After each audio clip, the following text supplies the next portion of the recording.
Good afternoon, Charlene. Afternoon. I'm with Charlene Douglas, who is a personal shopper, wardrobe consultant, and stager, and living in Dundas, very close to me, as a matter of fact. Mm-hmm. And I'm going to be asking Charlene some questions, if I may. Nice. Fire them. Let's go. Well, All I'm right. as curious as anybody to know where the company name Xo.C comes from. Okay, so it's interesting. I'm from a family of entrepreneurs. My dad's an entrepreneur. And so I had some framework for what it looks like to build a business. And in choosing the name, his advice was choose a name that can be anything. So don't limit yourself. So I started out as a personal shopper and wardrobe consultant, but I have an interest in people and community, and I saw the business growing, and I wasn't really sure how or what that was going to look like. And basically the business is me and my ability to connect with people and meet needs and help people be their best.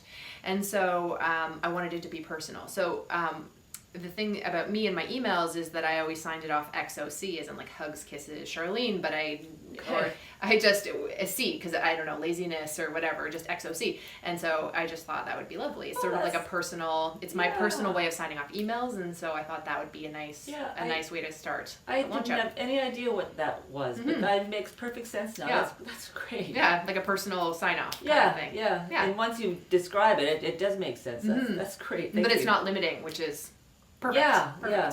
Xo.C. Okay. And why did you start your business? My business was a long time coming. I have my roots in social work, and I worked with seniors when I was in my early 20s.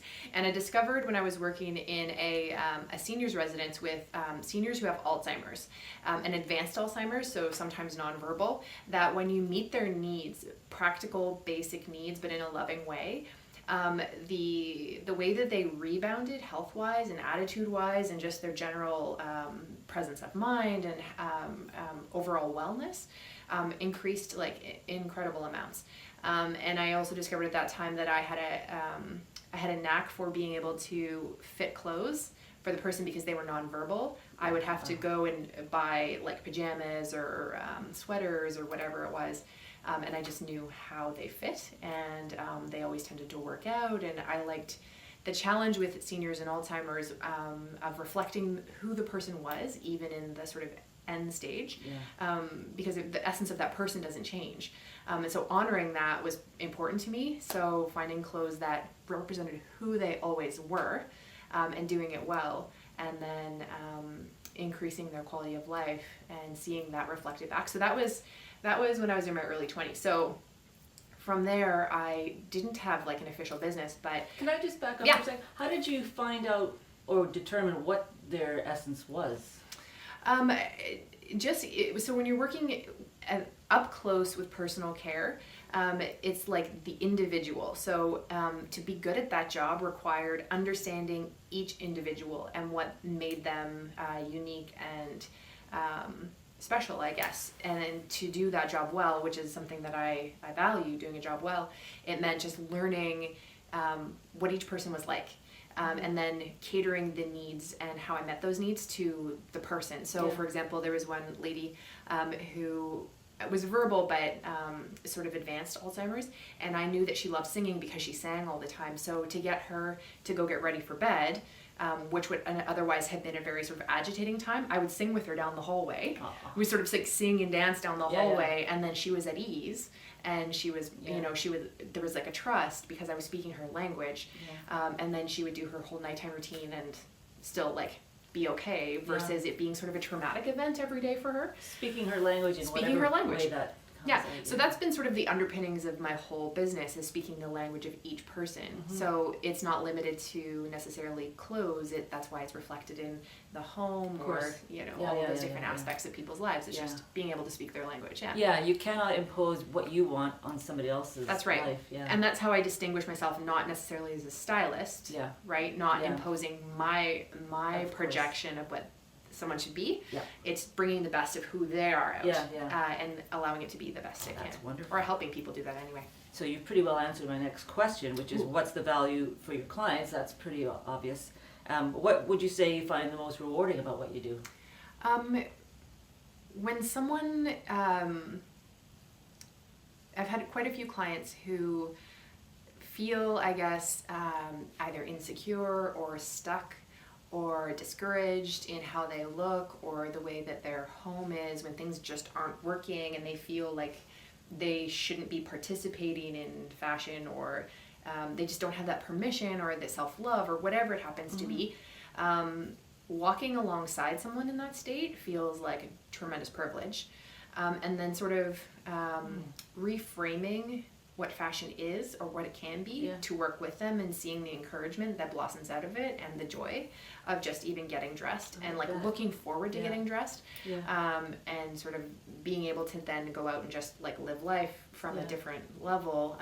It's really encouraging, inspiring. It's like, I feel like it's just privilege. It's really some people great. might just want some confirmation that they 100%. already know what they want, but they just want you to agree with them. And I guess the compassion that you have from your social work background probably comes into play. And just loving people. Just loving people, and it's so fascinating and interesting and engaging for me that everyone is completely different. So everyone's life needs the way they feel about themselves, the way they feel about their houses, like it's all as unique to that individual as like a thumbprint.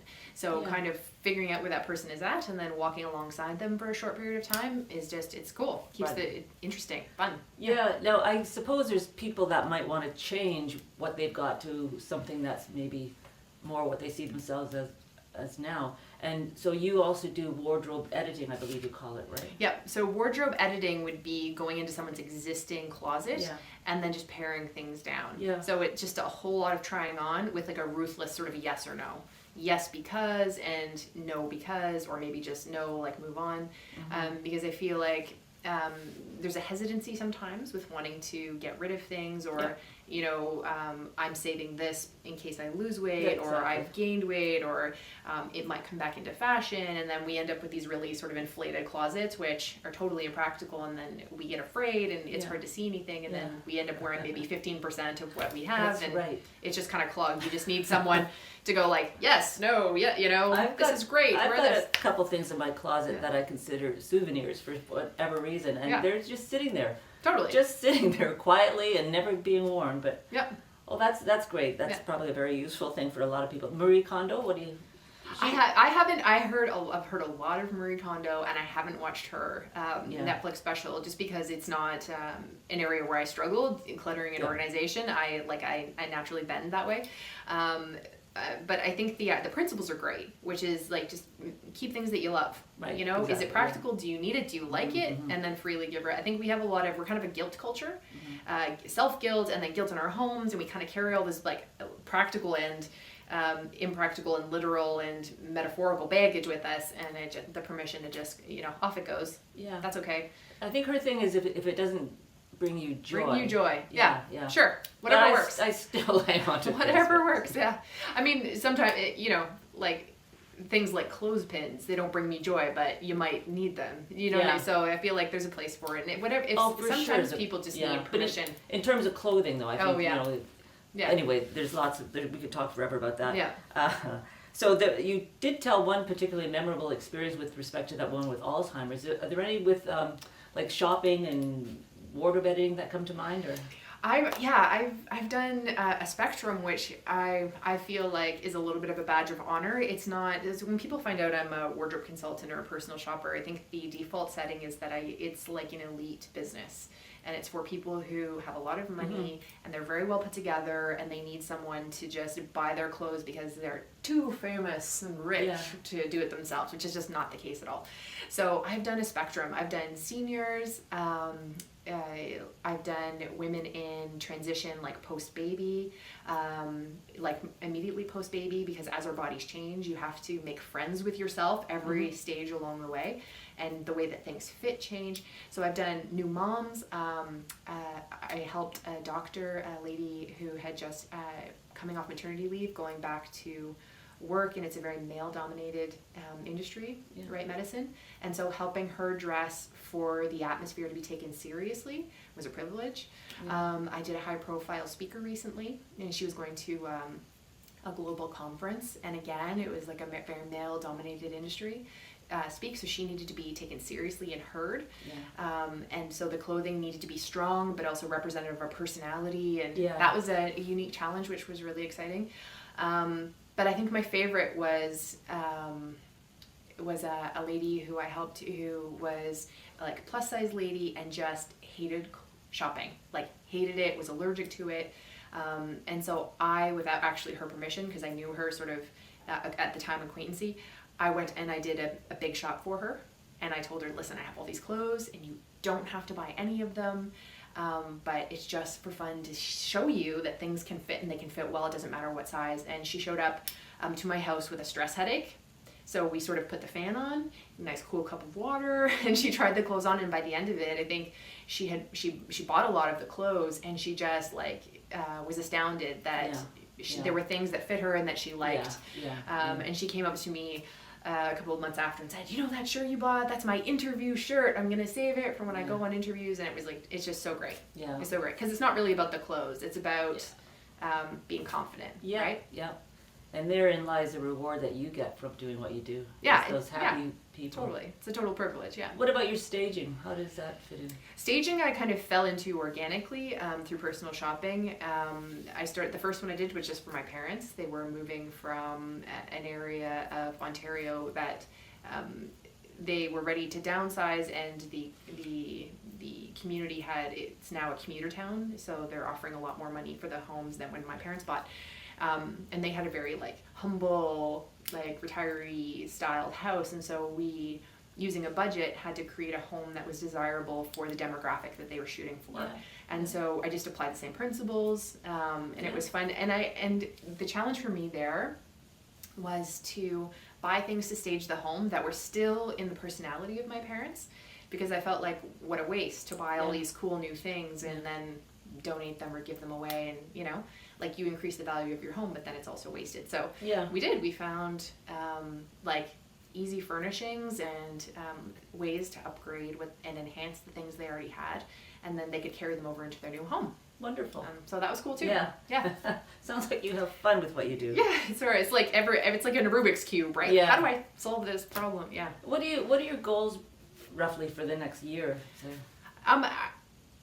We are sort of when I say we, because my husband's also an entrepreneur and we both work from home, and so we have this give and take relationship where I help him with his business. He's an illustrator, and then he helps me sort of on the technical side usually of my business, like the website and all that kind of thing. So there's a bit of give and take, and his business has increased and it's requiring more time, and so I tend to be more on duty with the kids, and so I have a business plan, but it's sort of an open-handed business plan. We'll see where it goes.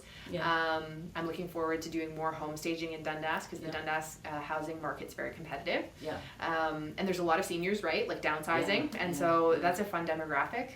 Helping people downsize is a lovely, retaining the essence of someone from a big place and putting it into a small place is it's great. It's challenging and fun and rewarding and exciting. All that good stuff. Agree. I know. But we'll see. I have not, thankfully, had to do a lot of active marketing. It's all through word of mouth, and so it's always like a little bit of a surprise, like who's going to call? Exactly. And they're all different, everyone. Yeah, totally. Yeah, it's an exciting adventure. And how long have you been in Dundas? Since 2013. Okay. Yeah. And you live about 2 blocks from me. Yeah. We're in Highland Hills. That's right. It's lovely, isn't it? So great. Yeah. Yeah. And you've got 3 children. I do. And I know from talking to you before that they're very creative, and you sort of teach them creativity and do some really kind of neat hands-on things, which is wonderful. Yeah, well, we have an artistic family. Yeah. I would say I'm more practically creative, like the tangible things, like, decorating or, clothes or just that kind of thing. Like, I don't mind gardening, and my husband is fine arts. So our kids kind of get it both ways. Yeah. So we definitely have a big craft space in the basement. Yes. I have been on a tour of your home, and it is absolutely gorgeous. Ah, thank you. In fact, I think one of these days I should do a little tour with the camera, and just so people can see what you're capable of doing. Oh, fun. I just love your house. You've done such a beautiful job. Thank you. It's really different, really creative, really unique. Really you can, it's not all perfectly synchronized and everything. It's really lovely. We're definitely not perfect. Yeah. No, it's beautiful. I like the quirks and craggles. Oh, for sure. Yeah. It gives it character. Yeah.